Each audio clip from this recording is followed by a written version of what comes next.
હું યાના સેજદી અમરદીપભાઈ, હું માતૃછાયા કન્યા વિદ્યાલયમાં અભ્યાસ કરું છું। આ પ્રદર્શન અશ્વિન સર પ્રજાપતિએ આપ્યો છે। આનો મુખ્યત્વે હેતુ આજે વજન ઘટાડવાનો છે, જે મેગ્નેટિક બેલ્ટ દ્વારા। આજકાલ સરકાર ભાર વિનાના ભણતરનો ખૂબ આગ્રહ રાખે છે, પરંતુ જે ચોપડાનું ભાર છે તે તો ઓછું હતું। પરિણામે ચોપડાની બદલે વજન ઘટાડવા માટે બેગનો આ સંદર્ભ મેં અને મારા સરે સાયન્સની મદદથી બનાવ્યો। આ ઉપરાંત આજે જે શ્રમિક વર્ગ હોય છે તેમને પણ ખૂબ જ ભાર ઉપર કરવા માટે જવું પડતું હોય છે। પરિણામે જે બેગનો હોય છે તે થોડોક ભાર ઘટાડી શકાય અને થાક ઓછો લાગે એ માટે પણ આ પ્રોજેક્ટ બનાવવામાં આવ્યો છે। તો ચાલો આપણે જોઈએ કે આ પ્રોજેક્ટ કઈ રીતે કામ કરે છે। આમ નિયોડાયનેમિક ચુંબક લગાવવામાં આવ્યા છે, જે વજનમાં તો ખૂબ જ હલકા હોય છે, પરંતુ તેનું જે આકર્ષણ હોય છે અને અપાકર્ષણ હોય છે તે ખૂબ જ સખત હોય છે।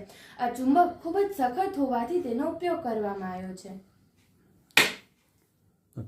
આ જે બેલ્ટને પાછળની તરફ બાંધવામાં આવે છે, તેમજ તેની ઉપર આ બેગને લગાવવામાં આવે છે।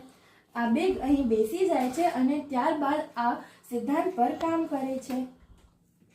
અહીં આને આ રીતે બેલ્ટની પાછળ ફિટ કરવામાં આવે છે, પરિણામે એમની વચ્ચે અપાકર્ષણ ખૂબ જ થાય છે।